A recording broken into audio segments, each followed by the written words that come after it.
Assalamualaikum warahmatullahi wabarakatuh. Alhamdulillah wassalatu wassalamu ala Rasulillah wa ala alihi wa sahbihi wa mawalah. Wa ashhadu an la ilaha illallah wahdahu la syarika lah. Wa ashhadu anna Muhammadan abduhu wa rasuluh.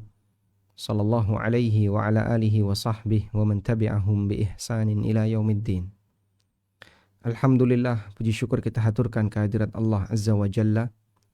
Kembali di sore hari ini kita melanjutkan kajian rutin dengan membaca buku Mukhtasar Kitab Ad-Da' wad-Dawa karya Ibnul Qayyim rahimahullah. Dan ini merupakan kajian yang diselenggarakan oleh Muslimah Academy. Insyaallah kita akan membaca judul yang diberi keterangan oleh penulis, Faslun al-farqu baina husnidzan wal ghurur. Perbedaan antara husnudzon kepada Allah dan tertipu dengan karunia Allah. Karena ada sebagian orang, dia merasa tidak mau untuk bertaubat atau tenggelam dalam maksiat dengan alasan Allah pasti akan mengampuni saya.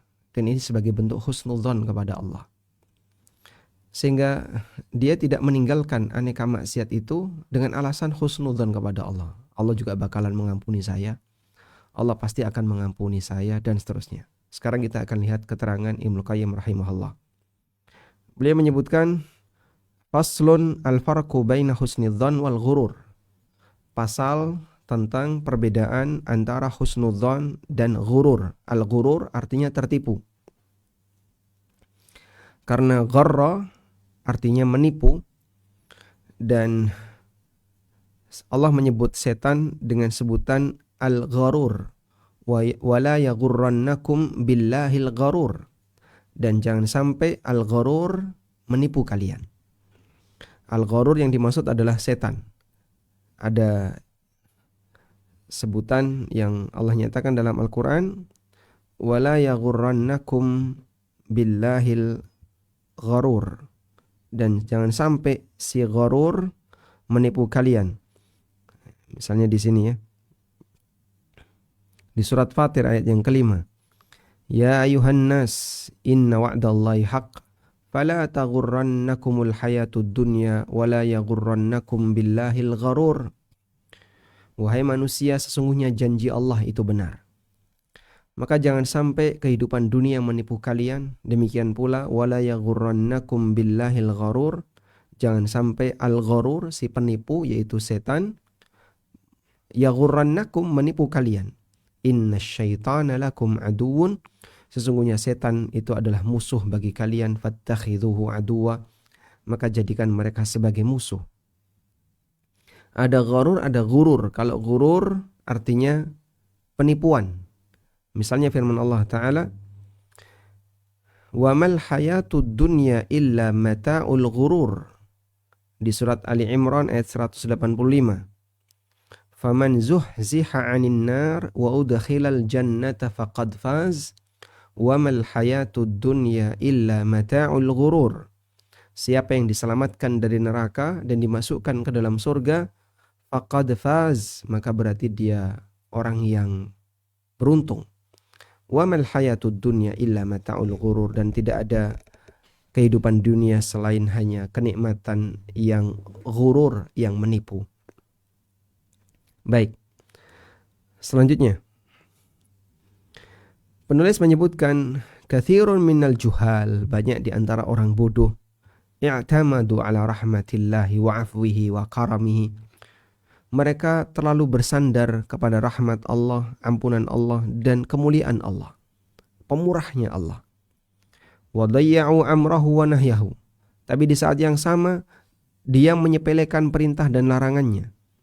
Wa nasu annahu syadidul iqab, dan mereka melupakan kalau Allah itu maha keras siksanya. Wa annahu la yaruddu ba'suhu 'anil qaumil mujrimin, dan tidak ada yang bisa menghalangi hukuman Allah apabila Allah telah menghukum al-qaumil mujrimin, orang-orang yang berbuat dosa. Wa man i'tamada 'alal 'afwi ma'al israri fa huwal mu'anid, dan siapa yang merasa dia akan dapat ampunan sementara dia masih bertahan dalam perbuatan maksiat, fahuwa kal mu'anid, maka posisi dia sebagaimana orang yang menentang. Dia menentang seperti orang yang menentang Allah. Menentang Allah gimana? Sudah tahu ini dilarang oleh Allah, tetap dilakukan. Tapi dia membayangkan pasti juga Allah bakal mengampuni saya. Qala Ma'rufun, Ma'ruf pernah mengatakan, Raja'uka li rahmati man lan tuti'uhu minal khidlani wal humki. Engkau berharap terhadap rahmat zat di mana engkau tidak mentaatinya. Engkau berharap kepada rahmat Allah sementara engkau tidak mentaati Allah. Minal khidlan itu adalah tindakan al-khidlan. Al-khidlan artinya gak dibantu oleh Allah, gak ditolong oleh Allah. Oh, berarti kamu dilupakan oleh Allah. Dan tindakan kebodohan. Bagaimana mungkin mengharapkan ampunan dari Allah sementara dia tidak mentaati Allah? Itu kebodohan. Adanya harapan itu ketika orang punya amal, punya pengantar muqaddimah. Wa kana yaqul, dan Ma'ruf juga pernah mengatakan, inna qauman alhadhum amaniyul maghfirah. Sebagian orang mereka terlalaikan dengan amani, angan-angan untuk dapat ampunan. Hatta kharaju minad dunya bighairi taubatin. Sampai ketika dia meninggal dunia dalam keadaan belum bertaubat. Karena dia merasa pasti juga nanti akan diampuni oleh Allah. Yaqulu ahaduhum, di antara mereka ada yang mengatakan, di antara ulama ada yang mengatakan, li'anni uhsinu dhanna bi rabbi wa kadhiba. Ketika aku merasa husnudzan kepada Allah, padahal itu dusta. Lau ahsana dhanna la ahsanal amal. Andaikan aku husnudzan, seharusnya aku memperbaiki amal. Karena husnudzan itu butuh muqaddimah, perlu pengantar. Apa pengantar husnudzan? Ketika dia punya harapan. Nah, jadi husnudzan itu dilakukan saat orang punya harapan. Kalau dia tidak punya harapan, apa yang kemudian bisa dia jadikan sebagai bahan husnudzan? Enggak ada. Husnudzan itu ketika dia punya harapan. Karena itu, bagaimana caranya agar punya harapan? Caranya adalah dengan mendekat kepada pemberi harapan. Mendekat kepada pemberi harapan. Mendekat kepada Allah Subhanahu wa taala. Mendekat kepada Allah dengan cara apa? Melakukan ibadah, bertaubat kepada Allah. Dan ini bisa bentuknya taubat atau melakukan ketaatan dan seterusnya. Tapi kalau orang husnudzon namun dia tidak punya harapan, itu tertipu. Tertipu dengan apa? Kebaikan zat tadi. Allah Subhanahu wa taala Maha baik, kemudian dia husnudzon sementara dia tidak membangun harapan di sisi Allah. Maka hakikatnya dia adalah tertipu. Taib, dan inilah yang dijelaskan oleh Ma'ruf di sini. Wa qad thabata fi sahihain, dan disebutkan dalam hadis riwayat Bukhari Muslim dari hadis Usamah bin Zaid radhiyallahu anhu, beliau menceritakan, sami'tu Rasulullah sallallahu alaihi wasallam yaqul, aku pernah mendengar Rasulullah sallallahu alaihi wasallam bersabda, yuja'u birrajuli yaumal qiyamah, akan didatangkan seseorang besok di hari kiamat, fayulqa finnar, kemudian dia dibuang, dilempar ke neraka. Fatandaliku aqtabu batnihi, kemudian keluarlah usus dari perutnya. Fayaduru finnari kama yadurul himar birahahu, kemudian dia berputar-putar di neraka dengan memegangi ususnya tadi, sebagaimana layaknya himar, keledai yang berputar di rahahu. Jadi mungkin Bapak Ibu pernah tergambar ya, bagaimana cara orang dulu giling bahan makanan. Misalnya giling jagung, ada dua batu ya. Ada batu besar, dan ada batu kecil. Kemudian di sini ada lubang. Nah, ini dikasih kayu. Terus di kayu ini ada keledai yang berputar. Ini namanya roha, yang dijadikan sebagai alat untuk giling, namanya roha. Roha. Keledai ini akan berputar untuk giling.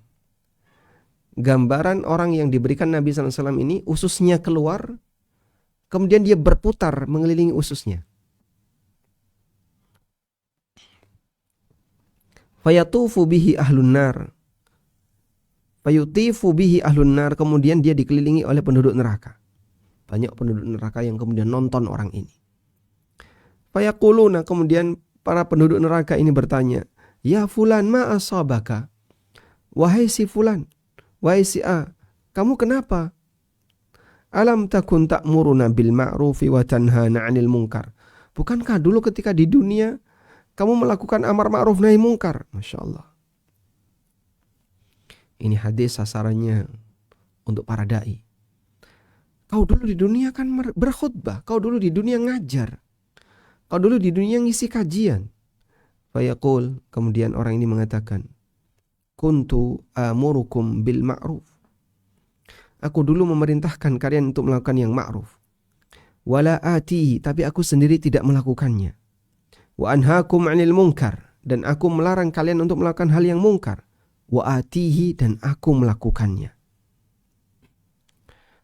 Sehingga dia merasa dengan ilmu yang dia miliki misalnya. Oh, aku kan seorang tokoh, seorang ustadz, seorang da'i, tuan guru, kiai atau apapun itu namanya, ajengan. Sehingga gak mungkin aku akan disiksa oleh Allah, dihukum oleh Allah. Akhirnya dia tidak punya semangat untuk beramal, hanya banyak bicara, ngajak orang untuk beramal, tapi dia sendiri tidak beramal. Wa fil musnad, dan disebutkan dalam musnad dari hadis Ibnu Mas'udin bahwasanya Rasulullah sallallahu alaihi wasallam pernah bersabda, iyyakum wa muhaqqirat adz-dzunub. Waspadalah terhadap sikap meremehkan dosa kecil. Iyyakum wa muhaqqiratidz dzunub, waspadalah terhadap dosa-dosa kecil. Fa innahunna yajtami'na 'ala ar-rajul hatta yahliknahu. Karena ketika dosa kecil itu berkumpul pada diri seseorang, sampai akhirnya dosa itu membinasakannya. Wa daraba lahunna Rasulullah sallallahu alaihi wasallam mathalan. Dan Rasulullah sallallahu alaihi wasallam membuat permisalan. Kamathali qaumin nazalu arda falatin. Seperti seseorang yang singgah di sebuah tanah yang lapang, padang pasir. Fahadara sani'ul qaum faja'ala ar-rajulu yantaliqu fayaji'u bil'ud war-rajulu yaji'u bil'ud hatta jama'u sawadan wa ajjajun naran fa'andaju ma qadhafu fiha. Seperti orang yang dia berada di tengah padang pasir, bi ardi falat. Kanan kiri enggak ada penduduk, enggak ada masyarakat. Fahadara sani'ul qaum, tiba-tiba datang orang yang sani, dia punya sani itu orang yang melakukan kegiatan musona'ah, kegiatan produksi tertentu. Wallahu alam, mungkin dia adalah orang yang bekerja dan dia punya banyak karyawan. Faja'ala rajulu yantaliqu fayaji'u bil'ud. Kemudian banyak orang yang datang dengan membawa al'ud, dengan membawa ranting. Satu orang bawa ranting, satu orang bawa ranting, dikumpulkan hatta jama'u sawadan, sampai menjadi banyak ranting. Wa ajjaju naran, kemudian mereka menyalakan api. Fa'andaju ma qadhafu fiha, sehingga itu membakar apa yang mereka lemparkan di sana. Sehingga gambaran orang yang berbuat dosa itu adalah ketika dia beramal, seperti dia mendatangkan ranting-ranting kayu bakar neraka. Memang ketika dia berbuat dosa kecil seperti satu ranting. Ini kalaupun terbakar satu saja mungkin tidak memberikan pengaruh. Tapi ketika terlalu sering, jadi ada banyak orang yang membawa ranting-ranting itu sampai bertumpuk jadi banyak kemudian dibakar. Demikian perumpamaan bagaimana orang berbuat dosa kecil. Tapi dia biarkan. Dia merasa aman dengan dosa kecil itu. Sehingga dia tidak merasa ada yang salah dari dosa kecil itu. Dia merasa bahwasanya dosa itu tidak membahayakan dirinya. Tapi ternyata kumpulan ranting itu yang akan membakar dirinya. Wa fi sahihil Bukhari, dan disebutkan dalam Sahih Bukhari dari hadis Abu Hurairah dari Nabi SAW,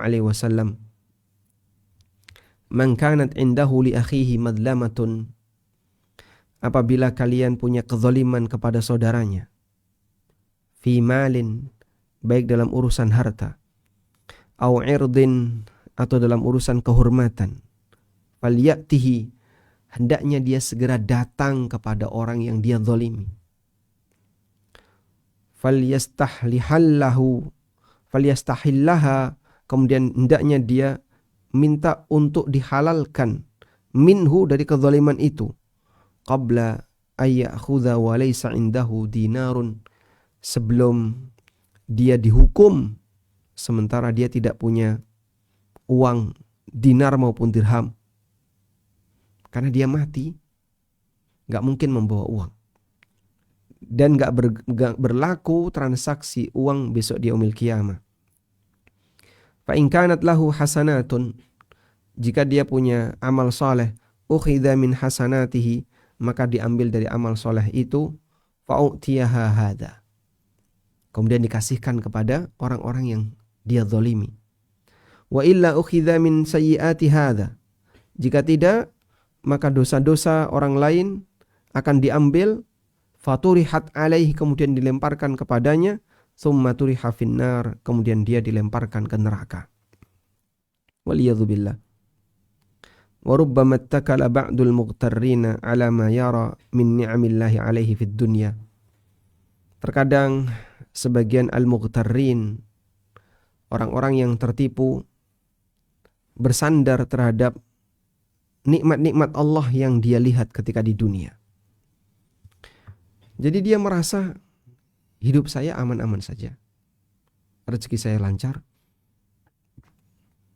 karir saya makin bagus, dan harta saya makin bertambah. Gak ada yang salah dari hidup saya. Padahal di saat yang sama dia tenggelam dalam maksiat. Tapi keberadaan dunia dijadikan sebagai bukti Allah cinta kepadanya. Wa annahu la yughtarru ma bihi, sementara dia tidak merasa tertipu dengan hal itu. Wa yadhunnu dzalika annahu min mahabbatillahi lahu, bahkan dia merasa Allah mencintainya. Ini bukti Allah mencintai saya. Wa annahu yu'tihi fil akhirah afdala min dzalika, dan besok di akhirat Allah akan berikan kepadanya yang lebih bagus, yang lebih hebat, lebih baik daripada ini. Wa hadza minal ghurur, dan ini termasuk tertipu dengan dunia. Dan ini yang pernah disebutkan oleh Allah dalam Al-Quran. Allah Subhanahu wa ta'ala berfirman tentang orang yang diberi oleh Allah kenikmatan. Amahu.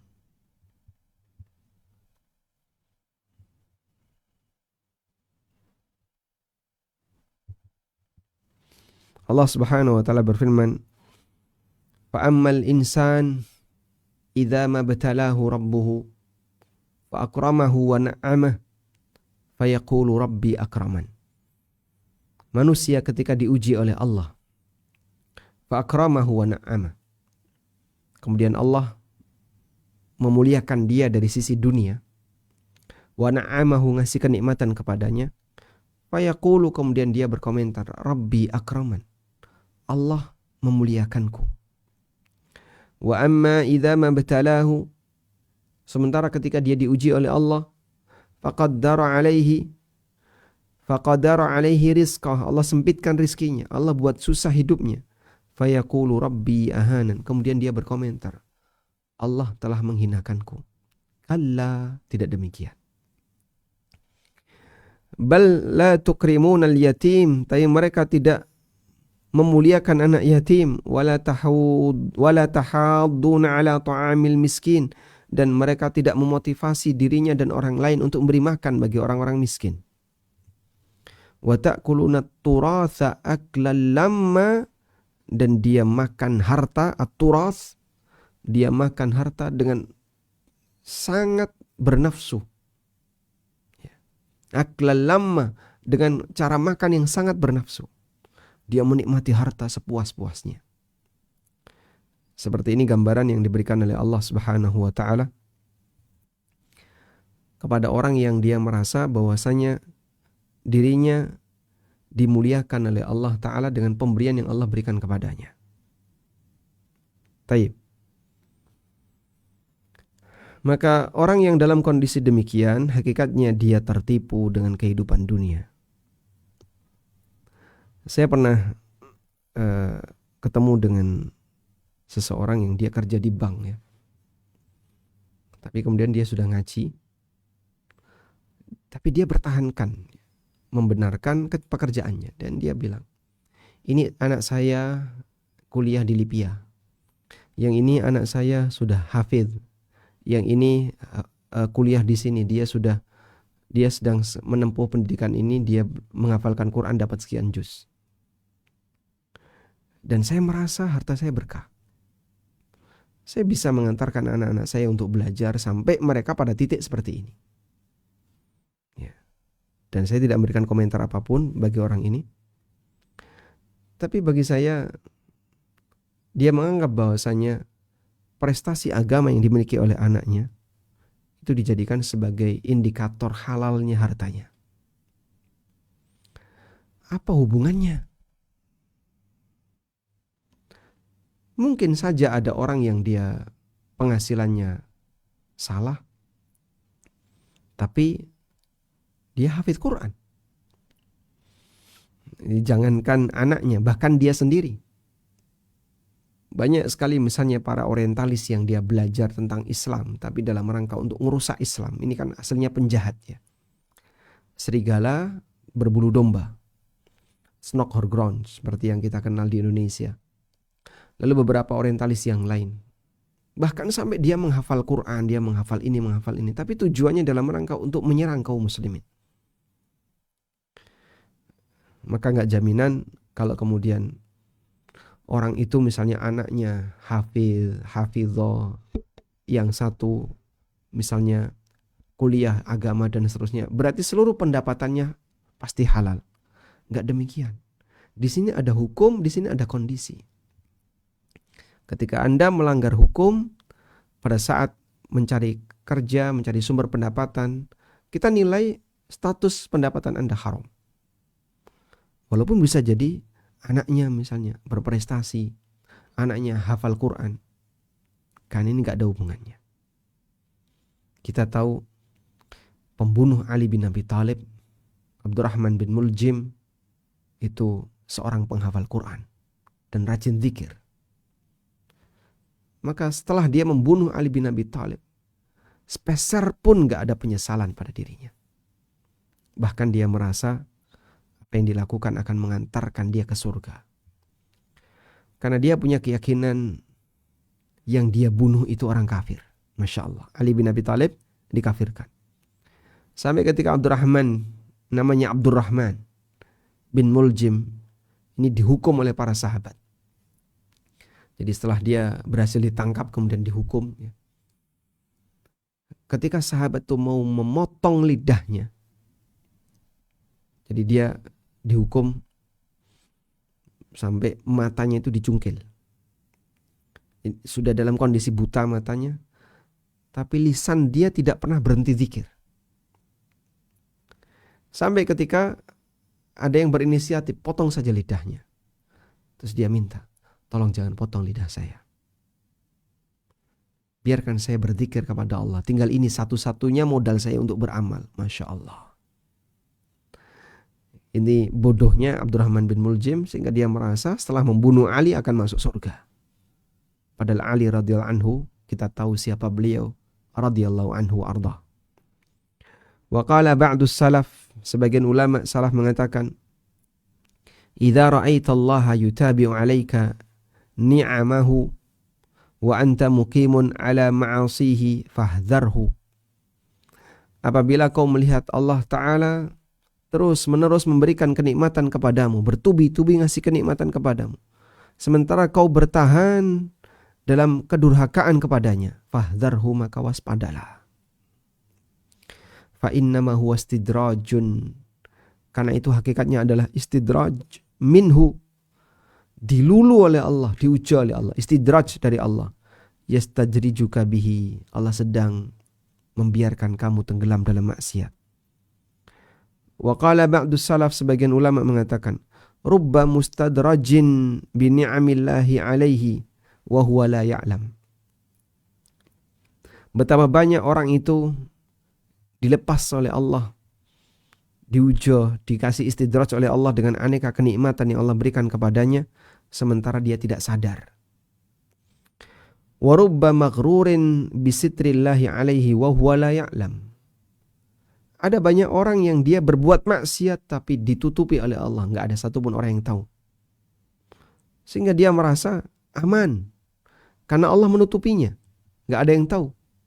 Wa huwa la ya'lam, sementara dia nggak sadar. Allah Subhanahu wa taala terus menghitung perbuatannya. Wa rubba maftunin bi thana'in nasi alaihi, dan betapa banyak orang yang terfitnah dengan pujian masyarakat kepadanya. Dia merasa bangga ketika dipuji, akhirnya semakin bertahan dalam perbuatan maksiat. Wa huwa la ya'lam, sementara dia nggak sadar. Na'udzubillahi minal khidlan. Kita berlindung kepada Allah. Jangan sampai Allah membiarkan kita dan tidak membimbing kita dengan hidayahnya. Baik, demikianlah gambaran yang diberikan oleh Ibnu Qayyim tentang orang yang dia tertipu dan perbedaan antara husnudzan dengan tertipu. Kalau husnudzan, dia punya harapan di saat dia mendekat kepada sang pemberi harapan, dengan banyak bertaubat, melakukan ketaatan dan yang lainnya. Maka orang yang tertipu itu bukan husnudzan. Tertipu mengharapkan kebaikan sementara dia tidak punya harapan. Al-maghrur adalah menggantungkan harap atau berharap balasan baik, sementara dia durhaka dan tidak taat. Bagaimana mungkin dia akan bisa mendapatkan pahala dan kebaikan sementara dia adalah orang yang durhaka dan tidak taat? Selanjutnya, a'dhamun nasi ghururan, orang yang paling tertipu. Siapakah orang yang paling besar penipuannya atau orang yang paling tertipu? A'dhamun nasi ghururan man ightarra bid-dunya wa 'ajiliha. Orang yang paling tertipu adalah ketika dia tertipu dengan kehidupan dunia dan balasan dunia. Fa'atharaha 'alal akhirah. Maka dia lebih milih untuk mendapatkan kenikmatan dunia dan meninggalkan akhirat, bahkan merugikan kehidupannya di akhirat. Wa radiya biha minal akhirah. Dia merasa menikmati dunia dibandingkan menikmati akhirat. Dia merasa lebih nyaman menikmati dunia daripada akhirat. Hatta yaqula ba'du haula, sampai sebagian di antara mereka mengatakan, ad-dunya naqdun wal akhiratu nasi'atun wan naqdu anfa'u minan nasi'ah. Dunia itu bayaran tunai, akhirat itu cicilan, dan tunai lebih baik daripada dicicil. Masya Allah. Dunia itu balasan tunai. Kalau akhirat kan dicicil nanti. mending tunai daripada dicicil. Wa hadza min a'zami talbisil syaitan wa taswilihi, dan ini merupakan tipuan setan yang terbesar. Wal bahaimu wal ajmu aqalu min haula. Sementara binatang lebih pintar daripada orang ini. Fa innal bahimata, karena binatang, idza khafat madarrata syai'in lam tuqdim alaihi walau duribat. Binatang itu ketika dia takut akan ada potensi bahaya, maka dia tidak akan datang ke situ. Walau duribat, walaupun sudah disiapkan. Jadi yang digambarkan oleh Ibnu Qayyim di sini adalah, coba kamu masang jerat, terus dikasih makanan. Kemudian binatang itu tahu kalau dia mau dijerat. Kira-kira dia mau dekat nggak? Enggak. Maka binatang tahu ini bahaya. Kalau saya makan itu, saya akan masuk jeratan. Ya, meskipun tidak semua binatang ya. Wa haula yuqdimu ahaduhum ala atabihi wa huwa baina musaddiqin wa mukadzibin. Ya. Fa hadha ad-darbu in aman ahaduhum billahi wa rasulihi wa liqa'ihi wal jaza' fa huwa min a'dhamin nasi hasratan. Sementara mereka mendatangi bahaya dan nanti antara kena bahaya itu atau tidak kena. Ya, ada dua kemungkinan. Bisa menghindar atau dia akan kena mara bahaya itu. Tayyib. Fahadha darbu, maka permisalan semacam ini, in aman ahaduhum billah, kalaupun dia beriman kepada Allah, beriman kepada Rasulnya, beriman kepada hari akhirat dan balasannya, fahuwa min a'dhamin nasi hasratan. Namun dia adalah orang yang paling rugi. Li'annahu aqdama ala ilmin, dia sudah tahu, dia sudah punya ilmu, tetap saja nekat melanggar. Wa illam yu'min billah, dan kalaupun dia tidak beriman kepada Allah dan Rasulnya, fa'aba'adu lahu. Ini yang lebih parah. Berdasarkan hadis dari Al-Mustawrid bin Shaddad, bahwa Rasulullah sallallahu alaihi wasallam bersabda, "Mad dunya fil akhirah." Bagi Anda yang merasa bahwa hidup di dunia ini adalah kenikmatan puncak, balasan tunai, sementara akhirat itu kredit, dan tunai lebih baik daripada kredit. Perhatikan sabda Nabi SAW, "Mad dunya fil akhirah." Perumpamaan dunia dibandingkan akhirat. Perumpamaan dunia dibandingkan akhirat, illa kama yudkhilu ahadukum usbu'ahu fil yam. Seperti ketika kalian memasukkan jarinya ke tepi laut. Falyandur bima yarji. Sekarang lihat berapa jumlah air yang nempel di tangan. Laut demikian luas. Kau celupkan tanganmu ke tepi laut, kemudian kau angkat. Berapa air yang nempel di tangan. Luasnya lautan itulah akhirat. Yang nempel di tangan itulah dunia. Jadi isi dunia yang saat ini kita lihat, gedung-gedung tinggi, kemudian villa-villa mewah, hotel-hotel mewah yang ada di Dubai, kata yang paling mewah. Semalam 450 juta untuk bermalam di tempat yang mungkin paling tinggi di situ, kemudian bisa ngelihat bentangan kota Dubai misalnya. 450 juta bisa dipakai beli rumah. Namun itu semuanya dibandingkan dengan kenikmatan di akhirat. Seperti tadi, ketika kita mencelupkan tangan kita ke tepi laut, kita angkat, yang nempel di tangan itulah dunia. Sementara bentangan lautan itulah akhirat. Wa idza ta'ammala al-insanu halahu min mabda'i halati kaunihi nutfatan. Dan ketika seseorang itu merenungkan keadaannya, berawal dari kondisi dia setetes air mani, nutfah, ila kamalihi, sampai kemudian dia bisa berdiri sempurna, tubuhnya tumbuh sempurna. Wastiwaihi, kemudian dia tegak dengan sempurna. Tabayyana lahu anna man anaya bihi hadhil inayah wa naqalahu fi hadhil ahwal wa sarrafahu fi hadhil atwar la yaliqu bihi ayyuhmilahu wa yatrukahu sudan. Ketika dia melihat dirinya, dulu saya seperti ini ya. Betapa lemahnya tetesan air mani ini. Dibiarkan di tempat terbuka mati. Tapi kemudian Allah jaga. Kemudian jadilah manusia. Lalu lahir dalam kondisi lemah. Sangat butuh pertolongan siapapun. Bayi andaikan dibiarkan dirubung semut mati. Bayi dirubung semut mati. Tabayyana, maka dia akan mendapatkan pelajaran bahwa zat yang memperhatikan dirinya, merawat dia dari mulai dari mani sampai dia bisa tegak gagah berdiri dengan sempurna dan menghidupkan dia dari satu fase ke fase berikutnya. Yang awalnya fase nutfah, kemudian sampai jadi bayi, kecil, besar, sampai kemudian dewasa. Dan dialah yang mengatur di semua fase itu.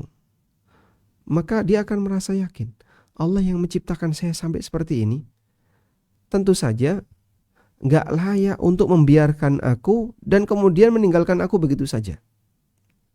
La ya'muruhu wa la yanhahu, gak dikasih perintah dan gak dikasih larangan. Wa la yu'arrifuhu huquqahu alaih, dan Allah tidak memberitahu kepadanya apa yang menjadi kewajiban makhluk kepadanya. Wala yuthibuhu wala yu'aqibuhu, Allah tidak akan berikan pahala maupun hukuman. Gak mungkin itu terjadi. Cobalah lihat.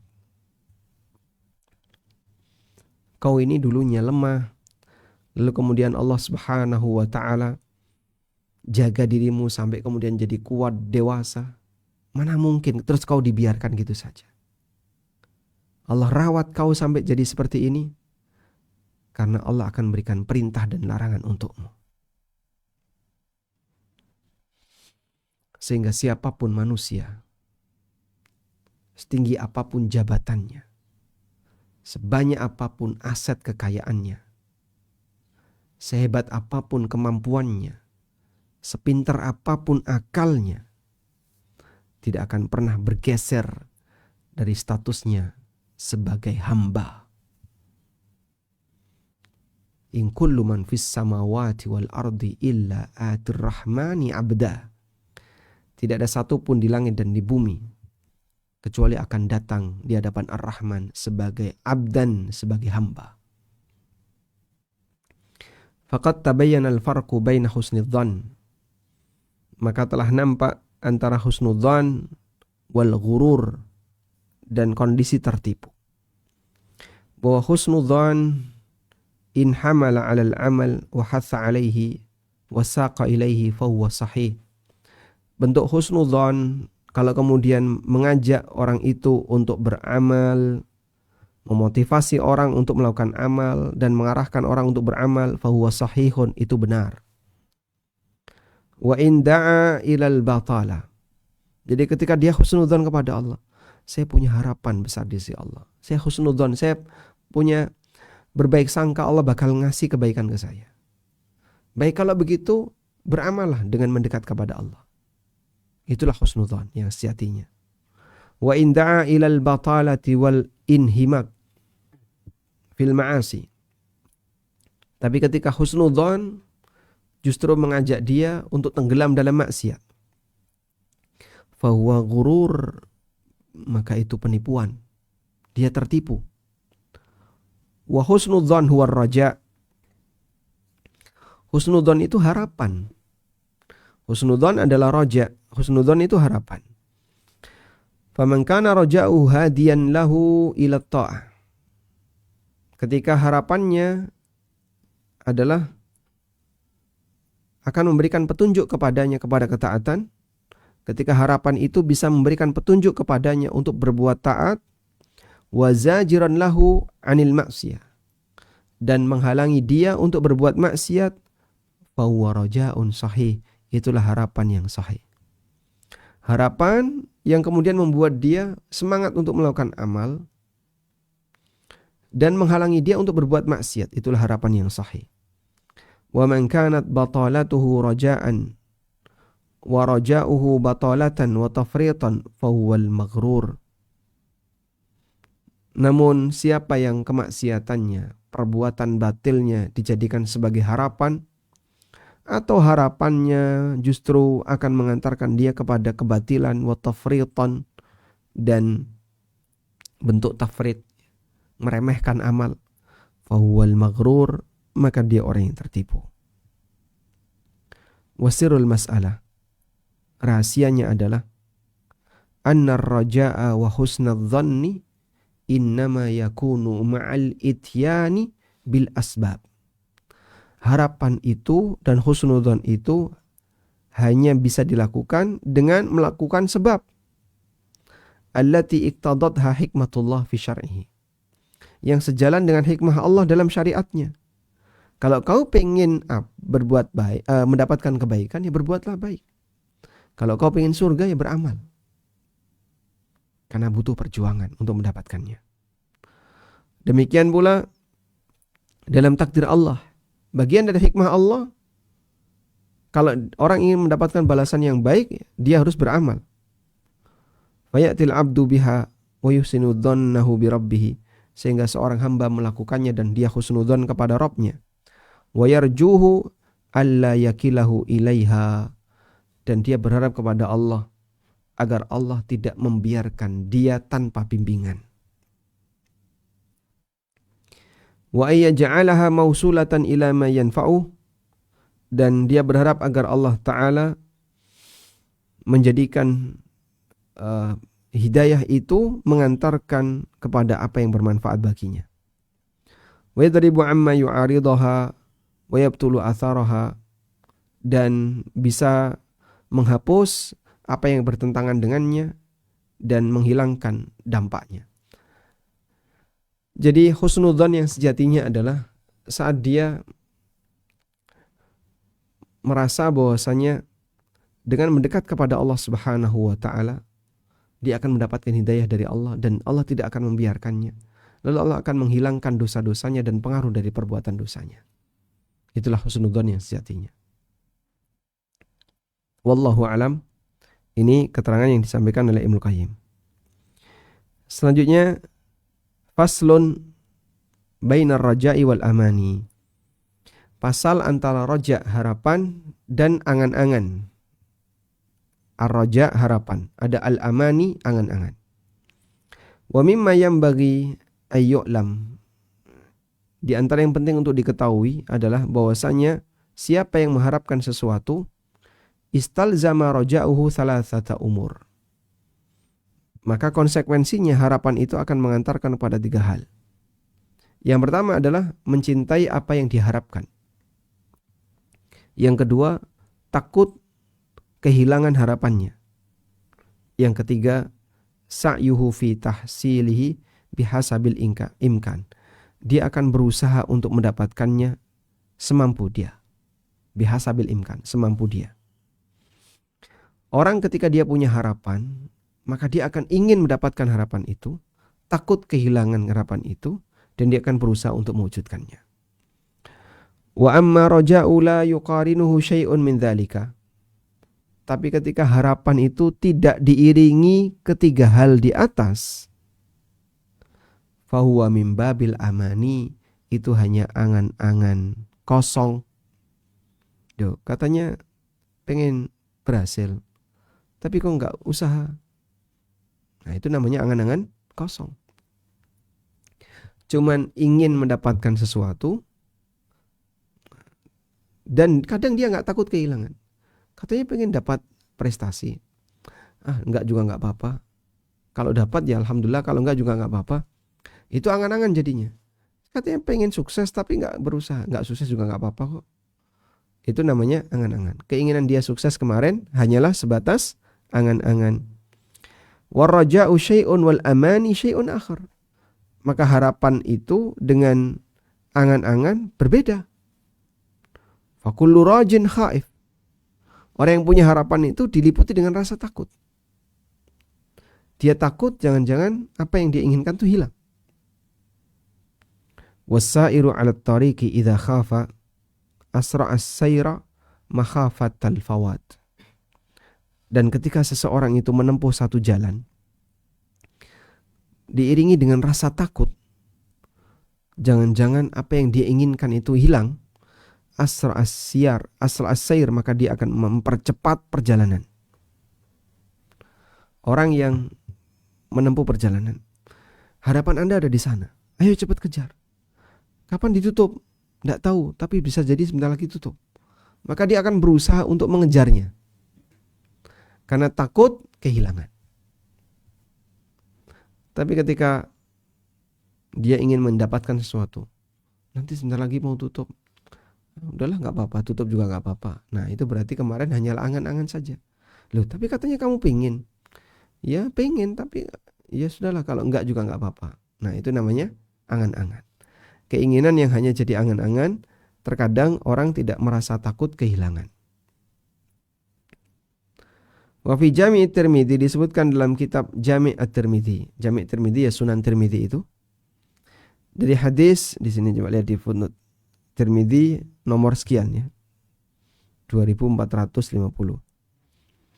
Dari hadis Abu Hurairah radhiyallahu anhu bahwa Rasulullah sallallahu alaihi wasallam pernah bersabda, "Man khafa adlaja." Siapa yang takut, maka dia akan mencari waktu malam untuk bergerak. Wa man adlaja balagal manzil. Dan siapa yang bergerak di malam hari, adlaja yudliju itu artinya berjalan di malam hari. Siapa yang takut maka dia akan berjalan di malam hari. Dan siapa yang berjalan di malam hari, balagal manzil, dia akan sampai tempat, sampai rumah. Maksudnya, di masa silam, waktu malam itu tidak boleh dipakai untuk perang.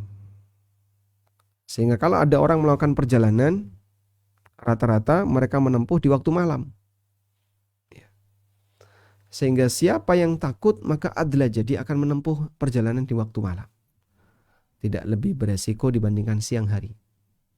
Ketika malam cuaca lebih nyaman, kalaupun musim panas. Kemudian orang bisa melakukan banyak aktivitas ketika perjalanan di waktu malam karena nggak diganggu oleh orang lain. Dan kalau dia menempuh waktu malam, maka dia pasti akan sampai ke tujuan. Dan ini gambaran yang diberikan Nabi SAW. Gunakan waktu malam untuk melakukan perjalanan menuju Allah. Gunakan waktu malam untuk melakukan perjalanan menuju Allah.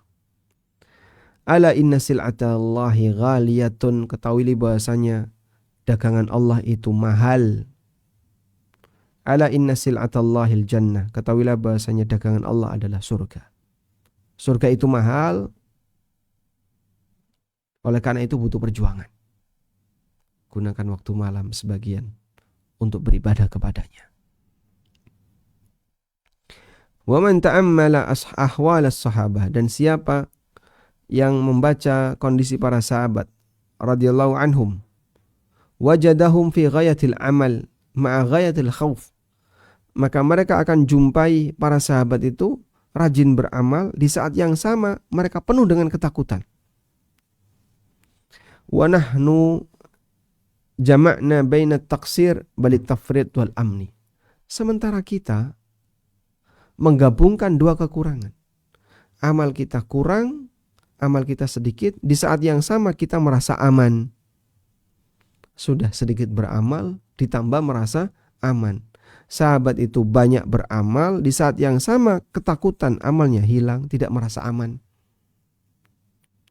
Fahadha Siddiq radhiyallahu anhu, demikianlah praktek yang dilakukan oleh Abu Bakar As-Siddiq radhiyallahu anhu.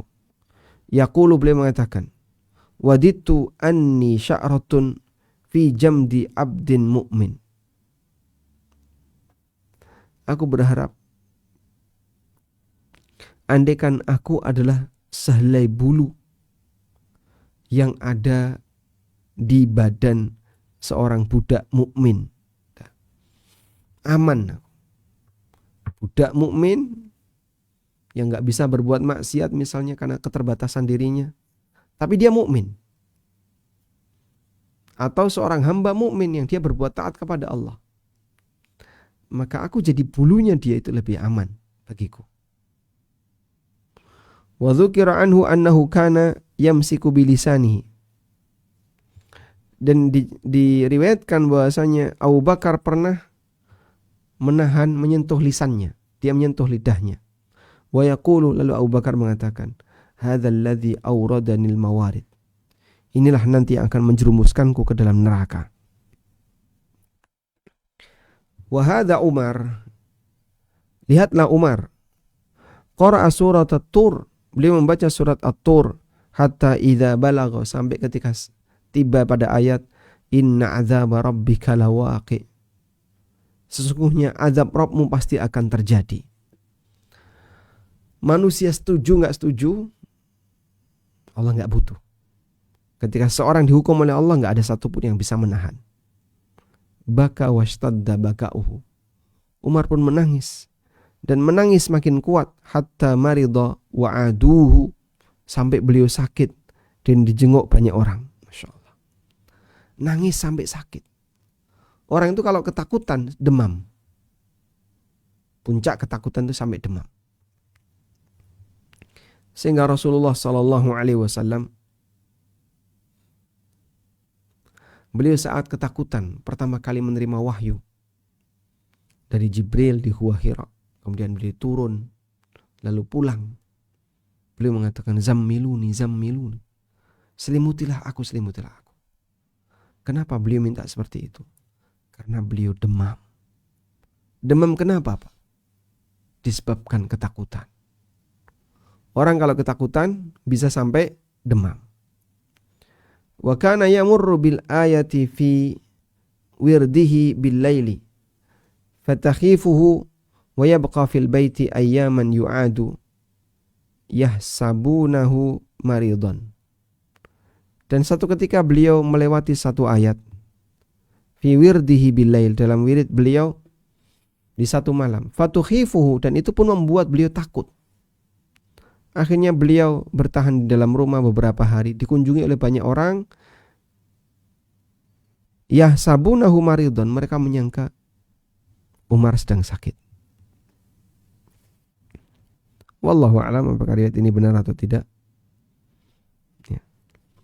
Wa kana fi wajhihi radhiyallahu anhu khattan aswadan minal buka. Dan di wajah Umar itu ada dua garis hitam. Ada dua garis hitam. Minal buka, disebabkan karena nangis. Saking seringnya nangis sampai terbentuk garis hitam di wajah. Dan Anda bisa bayangkan ya, terkadang di daerah tertentu yang terlalu sering kena air, maka lama-lama akan membekas. Saking seringnya nangis sampai di sini membekas. Mungkin nggak ada di zaman kita. Wa hadza Utsman ibn Affan. Kana idza waqafa 'ala al-qabri yabki hatta yabulla lihyatahu. Utsman bin Affan, lihatlah. Saat beliau ziarah kubur, maka beliau nangis sampai jenggotnya basah. Wa qala, dan beliau mengatakan, "Lau annani bainal jannati wan nar." Kalau aku ditaruh di antara surga dan neraka. La adri ila ayyatihima yu'maru bi. Dan aku enggak tahu kemana aku akan diperintahkan. Lakhtartu an akuna ramadan. Aku lebih milih untuk menjadi makhluk mati. Ramad, benda mati. Qabla an a'lama ila ayyatihima asiru. Sebelum aku tahu kemana aku harus menuju. Ini perkataan Utsman. Bagi saya jadi batu itu lebih ringan daripada saya jadi manusia, kemudian dihadapkan oleh Allah Ta'ala, diperintahkan untuk masuk surga atau neraka. Masya Allah, takutnya kayak apa? Baik. Wa hadza Ali bin Abi Thalib. Ali bin Abi Thalib. Tangisan beliau, rasa takut beliau. Wa kana yashtaddu khawfuhu min itsnatain. Dan rasa takutnya sangat besar. Beliau ketakutan dari dua hal. Yang pertama, panjang angan-angan dan mengikuti hawa nafsu. Wa qala fa amma tulul amal fayunsil akhirah. Panjang angan-angan itu bisa menyebabkan orang lupa akhirat. Punya banyak harapan itu bisa menyebabkan orang lupa akhirat. Wa amma ittiba'ul hawa fayasuddu 'anil haq. Adapun dengan mengikuti hawa nafsu akan menghalangi dia dari kebenaran. Ala wa inna dunya qad wallat mudbiratan. Ketahuilah bahwasanya dunia itu berlalu. Wal akhiratu muqbilatun, dan akhirat akan datang mendekat. Walikulli wahidatin banun, dan masing-masing ada orang yang konsentrasi fokus kepadanya. Fakunu min abna'il akhirah. Jadilah orang yang lebih konsentrasi dalam masalah akhirat. Wala takunu min abna'id dunya, dan jangan menjadi orang yang terlalu fokus dengan urusan dunia. Fa innal yawma amalun wala hisab. Hari ini isinya amal, enggak ada hisab. Wa ghadan hisabun wala amal. Besok isinya hanya hisab tanpa ada amal. Selanjutnya, wa hadza Abu Darda. Lihatlah Abu Darda. Kana yaqul, beliau pernah mengatakan, inna ashadda ma akhafu ala nafsi yaumal qiyamah. Yang paling menakutkan bagiku ketika terjadi di hari kiamat adalah ayyuqala li. Saat ada yang mengatakan, ya Abu Darda, qad alimta, fa kaifa amilta, fima alimta. Aku takut besok di akhirat itu ditanya oleh Allah, wahai Abu Darda, kau kan sudah belajar. Sekarang apa yang sudah kau amalkan dari ilmumu? Itu Abu Darda paling takut. Nanti kalau ditanya seperti itu. Wa qala Ibnu Abi Mulaikah. Ibnu Abi Mulaikah mengatakan, adraktu 30 min ashabin Nabi sallallahu alaihi wasallam. Aku menjumpai 30 orang di kalangan sahabat Nabi sallallahu alaihi wasallam. Semuanya takut kemunafikan menimpa pada dirinya. Ma minhum ahadun yaqul, enggak ada satupun di antara mereka yang mengatakan, sesungguhnya aku memiliki iman sebagaimana imannya Jibril dan Mikail. Ya. Enggak ada sahabat yang seperti itu. Sahabat sangat takut tertimpa kemunafikan. Ini yang disaksikan oleh Ibnu Abi Mulaikah. Wa qala al-Bukhari fi sahihi, dan Imam Bukhari dalam sahihnya mengatakan, babu khaufil mu'min min ayyahbita amaluhu wa huwa la yash'ur. Bab ketakutan seorang mukmin jangan-jangan amalnya hilang sementara dia tidak merasa. Wallahu alam. Walhamdulillahi rabbil alamin. Kadang kita baca seperti ini, nampaknya kita sangat kerdil jika dibandingkan dengan para ulama salaf masa silam dan bagaimana nasihat-nasihat emas mereka. Nampaknya kayaknya saya nggak mungkin bisa mengamalkan. Namun bertakwalah kepada Allah Subhanahu wa taala semampunya. Semoga Allah ilhamkan bagi kita untuk bisa menjadi hamba yang lebih baik, hamba yang bisa istiqomah di atas kebenaran sehingga kita bisa bersikap yang ideal dimanapun kita berada. Demikian, semoga bermanfaat. Wassallallahu ala nabiyyina Muhammadin wa ala alihi wa sahbihi wasallam.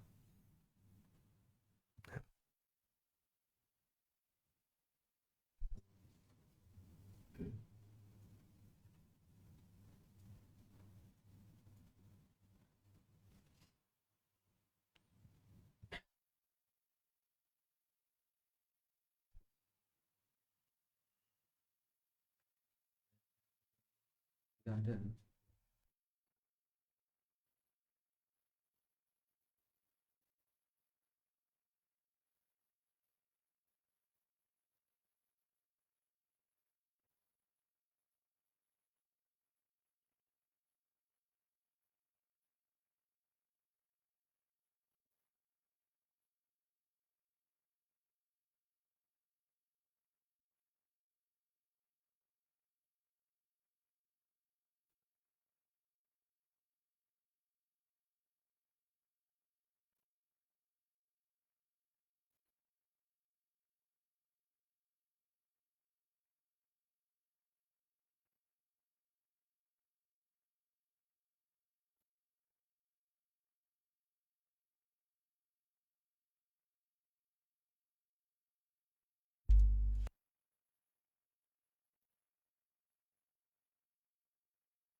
Baik, kita akan bacakan beberapa pertanyaan.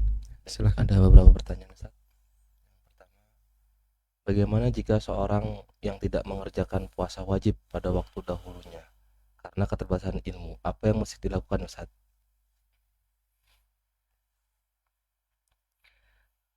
Bagaimana hukumnya orang yang meninggalkan puasa wajib di masa silam karena keterbatasan ilmu?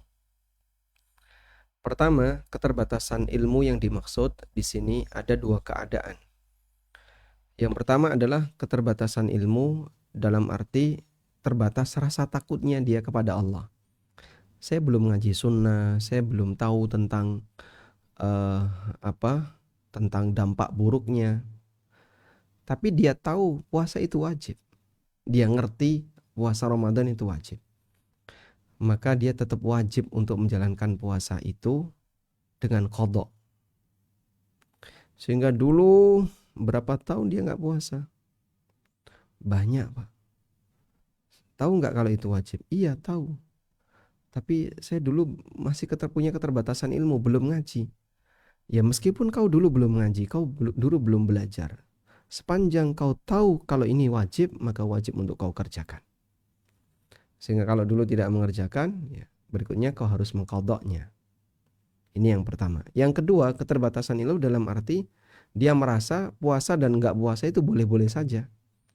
Misalnya ada orang yang tinggal di daerah Eropa misalnya, yang masih sangat terbatas untuk bisa memahami hukum-hukum Islam. Sehingga dalam pikiran dia, karena mungkin dia mu'alaf, dalam pikiran dia puasa itu baik, tapi nggak puasa nggak apa-apa. Sebagaimana ada orang yang punya pikiran kayak gitu, sholat tuh baik, tapi nggak sholat nggak apa-apa. Maka orang seperti ini gugur kewajibannya untuk mengqadha. Karena waktu itu dia belum yakin kalau status ibadah puasa itu wajib atau status sholat itu wajib. Wallahu alam, mungkin itu rincian yang bisa kami sampaikan berkaitan dengan orang yang meninggalkan puasa sementara dia merasa dulu saya belum ngaji, saya belum cukup ilmu dan seterusnya. Sepanjang dia tinggal di negeri muslim seperti Indonesia dan dia tahu betul bahwa puasa Ramadan itu wajib, maka wajib bagi dia untuk berpuasa Ramadan. Wallahu alam. Berikutnya, Ustaz. Ketika nikmat didapat, anak masuk Libya, anak jadi hafizah, tidak ada hubungannya dengan harta yang didapat dari kerja di bank. Tapi bagaimana jika ada ujian atau musibah? Tidak sedikit yang mengaitkan sebab harta didapat dari yang haram. Mohon penjelasannya, Ustaz. Coba kalimat ini tolong diwaspadai ya. Misalnya si A sedang dapat rizki. Lalu dia bilang, wah ini rizki anak soleh.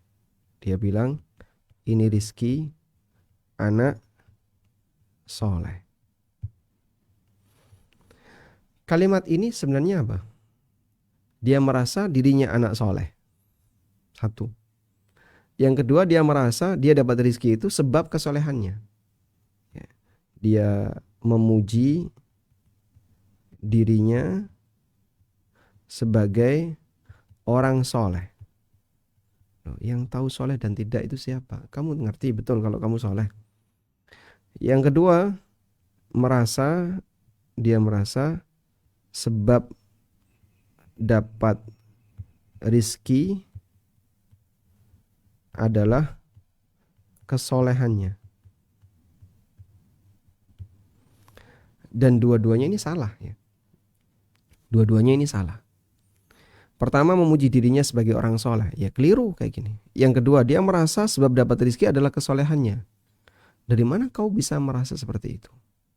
Nah, di saat yang sama, saat dia dapat musibah, misalnya, dia dapat musibah. Kenapa dia tidak mengatakan, oh ini hukuman anak durhaka? Apakah dia ngomong kayak gitu? Tidak. Sehingga saat dia dapat musibah, dia tidak merasa ini hukuman karena kedurhakaan yang dia lakukan. Maka manusia boleh kita sebut tidak berimbang. Saat kita dapat nikmat, kita merasa, oh ini rizki anak soleh. Alhamdulillah rizki anak soleh. Saat kita dapat musibah, kita tidak mengatakan, oh ini hukuman bagi orang durhaka. Taib. Oleh karena itu, yang perlu kita perhatikan adalah bahwa bisa jadi ketika Allah Subhanahu wa taala memberikan rezeki kepada kita bukan karena kehebatan kita, tapi itu murni karena pemberian dari Allah. Selanjutnya bagaimana kalau kita dapat musibah, Pak? Kita mengalami musibah A, musibah B. Nah, saat kita mengalami musibah, seharusnya yang kita lakukan adalah suudzon pada diri kita. Suudzon, berburuk sangka. Berburuk sangka itu sasarannya ada dua. Berburuk sangka kepada Allah. Dan ini haram hukumnya. Suudzon kepada Allah ini dosa besar. Yang kedua, suudzon kepada diri sendiri. Nah, berburuk sangka kepada diri sendiri ini yang boleh. Maka saat kita dapat hukuman dari Allah, lalu kita suudzon kepada dirinya sendiri. Oh, jangan-jangan ini karena kemaksiatan yang aku lakukan, demikianlah yang disyariatkan. Jadilah orang yang selalu merasa suudzon kepada diri sendiri ketika kita sedang mendapatkan musibah. Ini karena salah saya. Wallahu a'lam. Berikutnya Ustaz, di luar tema. Apabila darah nifas sudah tidak keluar dari pagi hingga sore hari, bolehkah kita mulai sholat di hari yang sama, Ustaz? Tentang nifas, di situ ada batasan waktu. Nah, batasan waktu. Dan ada batasan keluar darah. Jadi ada dua batasannya. Kalau batasan waktunya antara 1 sampai 40 hari. Batasan keluar darah ya keluarnya darah gitu ya. Baik.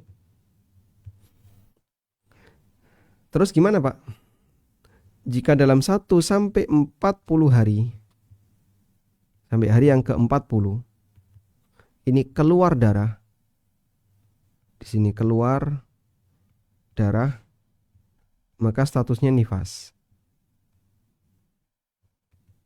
Statusnya nifas. Yang kedua, jika tidak keluar darah selama 1 sampai 40 hari tidak keluar darah. Beberapa hari di tengah rentang ya. Di tengah rentang maka statusnya suci. Jadi misalnya dari 1 sampai 40 tadi suci 3 hari misalnya. Di tanggal 20, 21, 23 berhenti, Pak, darahnya. Maka statusnya suci. Kalau setelah itu keluar lagi ya nifas lagi. Ya. Jika keluar darah lagi di pasca suci di rentang 40 hari maka terhitung nifas lagi. Jadi misalnya selama rentang ini dari mulai hari pertama sampai hari ke-40 ya. Lalu orang mengalami siklus. Ya.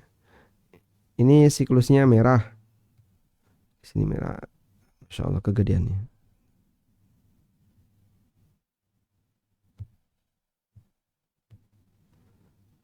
Baik, ini siklusnya merah. Nah, setelah itu kosong. Gak keluar apapun. Saya kasih warna putih. Terus merah lagi. Merah. Kemudian putih misalnya. Kalau putih. Terus merah lagi. Nah, kayak gini. Andaikan terjadi kayak gini ya, maka yang ini nifas, suci, nifas lagi, suci, nifas. Sampai 40. Nah, kalau 40 di sini masih keluar. Masih merah ya, Pak. 40 masih merah. Nah, kalau 40 di sini masih keluar, masih merah, maka dari merah tersebut ini ada dua kemungkinan. Antara haid atau istihadah. Ada dua kemungkinan ya. Antara haid atau istihadah. Tergantung kondisi. Jika sudah di batas 40 kok masih keluar, ada dua kemungkinan antara haid atau istihadah. Wallahu alam. Nah, jika suci di hari ini misalnya, ini ada suci tapi kecil ini. Suci cuman beberapa waktu saja, maka sholat ketika suci itu. Sehingga pagi jam 9 suci. Duhur, asar sampai maghrib itu masih suci. Isya, sholat isya. Setelah itu malamnya setelah isya keluar lagi. Ya, berarti nifas lagi. Maka nanti subuh dia nggak boleh sholat lagi sampai darah itu berhenti. Wallahu alam. Berikutnya Ustaz, apakah seorang hamba bisa merasakan kalau ia sudah dicintai Allah Ustaz? Gak ada yang tahu. Apakah seorang hamba bisa merasakan kalau dia dicintai oleh Allah? Gak ada yang tahu. Yang bisa hanya harapan. Semoga apa yang saya lakukan ini indikasi Allah cinta pada saya. Hanya mungkin itu. Tapi memastikan gak ada yang tahu. Karena ada kemungkinan istidraj. Ada kemungkinan tertipu dirinya. Setan bermain di sana. Saat setan itu bermain, oh kamu itu sudah dicintai oleh Allah. Kamu rajin ibadah. Muncul ujub pada dirinya. Sehingga ujub itulah yang kadang membuat dia justru durhaka di tengah ketaatan. Ujub menyebabkan dirinya durhaka di tengah ketaatan. Dan itu bahaya. Maka waspadalah dengan yang namanya ujub, kedurhakaan di tengah ketaatan sementara dia tidak sadar. Taatnya taat fisik, tapi durhakanya durhaka batin. Ujub adalah maksiat di tengah, saya tulis di tengah ibadah. Taat fisik, ibadahnya itu taat fisik, tapi maksiat batin. Itulah orang yang ujub. Waliyadzubillah, jangan sampai kita mengalami seperti itu. Wallahu a'lam.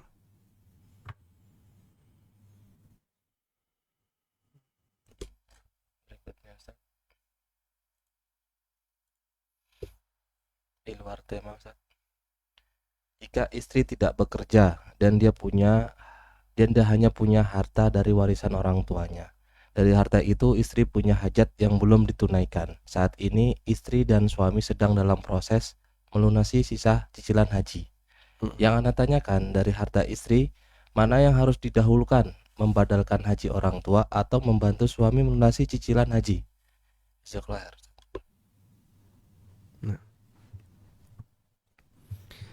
Allah Subhanahu wa ta'ala membagi amal kepada hambanya sebagaimana Allah bagi rizki. Maka ada di antara hamba yang diberi oleh Allah kemampuan secara finansial, yang dengan kemampuan itu dia bisa melakukan banyak aktivitas.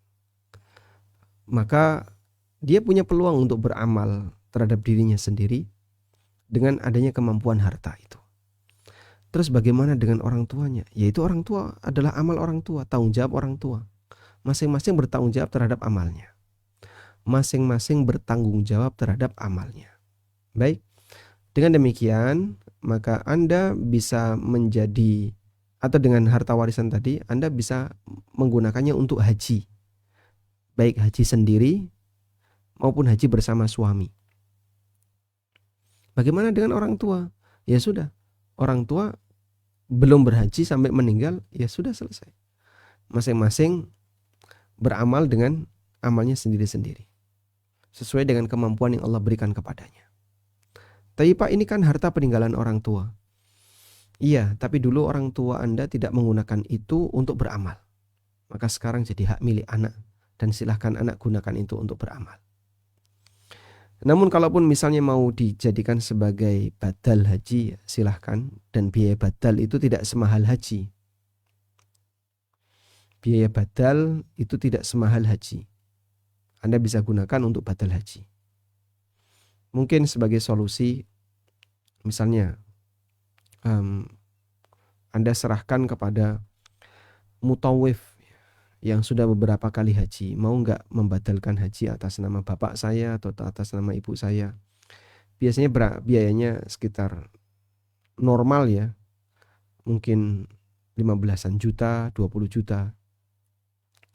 Kalau ada batal haji kok cuma 10 juta, bagi saya kayaknya kurang. Dan berbahaya. Bisa jadi satu orang mewakili banyak orang. Bahkan ada yang cuma 5 juta. Satu orang membadalkan 10 orang. Jadi dia dapat 50 juta.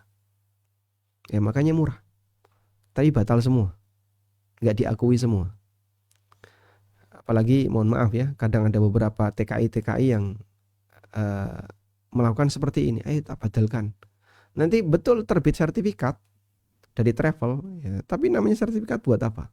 Sudah dibadalkan atas nama fulan dan yang membadalkan namanya si A. Tapi si A ini bisa membadalkan 10 orang. Sekali haji. Masing-masing 5 juta. Ya ini nggak benar ya. Makanya pastikan kalau mau badal, cari orang yang serius ketika haji. Badal satu orang hanya untuk satu orang. Tidak boleh lebih dari satu orang. Dia bisa badalin haji untuk satu orang dengan biaya yang mungkin lebih mahal jadinya. Bisa sampai 20-an juta karena kebutuhannya cukup serius. Atau misalnya mau membadalkan seorang mahasiswa tolong badalkan bapak saya. Kamu dari biaya apapun tak cukupi, plus nanti upah. Bisa juga demikian, tapi mungkin lebih mahal. Makanya bisa menggunakan mutawif, karena mutawif itu dia sudah dibiayai oleh travel untuk kegiatannya. Namun dia bisa dapat biaya tambahan dari badalnya. Wallahu a'lam. Berikutnya Ustaz, bagaimana kodok puasa wanita yang haid dan dia lupa beberapa banyak jumlahnya dan baru tahu ilmunya setelah hijrah bahwa hukum puasa Ramadan itu wajib? Jika benar seperti yang disampaikan, baru tahu kalau puasa Ramadan itu wajib setelah hijrah. Dalam arti sebelum itu dia nggak tahu kalau puasa Ramadan itu wajib. Maka dia nggak perlu qadha. Jika seperti itu ya, saya baru tahu kalau puasa Ramadan itu wajib. Seperti kasus pertama yang tadi kita sampaikan, orang yang bersangkutan tidak tahu kalau Ramadan itu wajib. Dalam bayangan dia, ya puasa Ramadan itu baik. Tapi orang boleh tidak puasa Ramadan. Beberapa orang Eropa atau orang Amerika yang masuk Islam, dalam pikiran dia kayak gitu. Kemudian jika ada orang yang punya pikiran seperti itu, bahwa saya baru tahu kalau Ramadan itu wajib, maka tidak wajib bagi dia untuk berpuasa. Wallahu a'lam. Berikutnya Ustaz, manakala kita tertinggal sholat berjamaah 2 rakaat, imam sholat sudah tahiyatul awal, apakah ketika kita sholat setelah salam imam, kita mulai sholat dengan rakaat pertama dengan bacaan Al-Fatihah dan surat pendek, atau rakaat ketiga dan keempat yang tertinggal? Ustaz, Dalam hal ini ada dua pendapat ulama ya. Saya ulang pertanyaannya barangkali Bapak Ibu biar bisa maksimal dalam mempelajari, dalam memahami ya.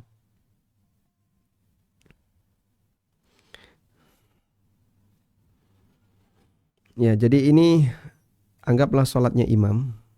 Terus ini tasyahud awal. Ini sholat imam. Ini takbiratul ihram. Kemudian ini tasyahud awal. Ini tasyahud akhir. Begini. Begitu. Lalu Anda bergabung di sini. Anda bergabung di sini. Ya. Di sini imam salam. Ini si A. Begini. Baik. maka Anda akan bersama imam di sini. Di rentang ini akan bersama dengan imam. Ini rentang bersama imam. Nah, di rentang bersama imam, kemudian muncul pertanyaan, terus ini lebih tepatnya qadha atau itmam. Jadi ada istilah qadha atau itmam. Yang kedua ini qadha ataukah itmam? Kalau qadha berarti dia gantiin yang pertama. Kalau itmam itu artinya menyempurnakan. Berarti dia menyempurnakan kekurangan. Kalau qadha berarti ganti rakaat yang belum terlaksana. Yaitu di sini. Ya. Rakaat 1 dan 2. Kalau itmam berarti menyempurnakan kekurangan. Sehingga kalau dinilai sebagai itmam, maka di situ rakaat 3 dan 4. Ternyata ada khilaf dalam masalah ini. Ya meskipun dua-duanya sah, tapi ini statusnya sebagai rakaat 1 2 yang diqadha. Ataukah rakaat 3 4 sebagai kelanjutan dari rakaat sebelumnya yang dia ikuti bersama imam. Bisa dipahami ya? Dan pendapat yang lebih kuat adalah itmam. Sehingga di sini rakaat 1, di sini rakaat 1 dan 2, ini rakaat 3 dan 4 kalau itmam. Sehingga nanti di bagian akhir ya tidak perlu baca surat, cukup Fatihah saja. Itu konsekuensinya ketika itmam. Tapi kalau qadha ya dianjurkan untuk baca surat. Namun yang lebih tepat itu itmam, karena secara urutan nggak mungkin sholat itu rakaat 2, 3, 4 terus 1, 2 itu nggak mungkin. Adanya ya 1, 2, 3, 4. Wallahu a'lam. Baik. Jadi mungkin demikian yang bisa kita sampaikan di kesempatan kali ini. Semoga apa yang kita bahas ini menjadi materi yang bermanfaat. Wassallallahu ala nabiyyina Muhammadin wa ala alihi wa sahbihi wa sallam. Wa akhiru da'wana anil hamdulillahi rabbil alamin. Wassalamualaikum warahmatullahi wabarakatuh.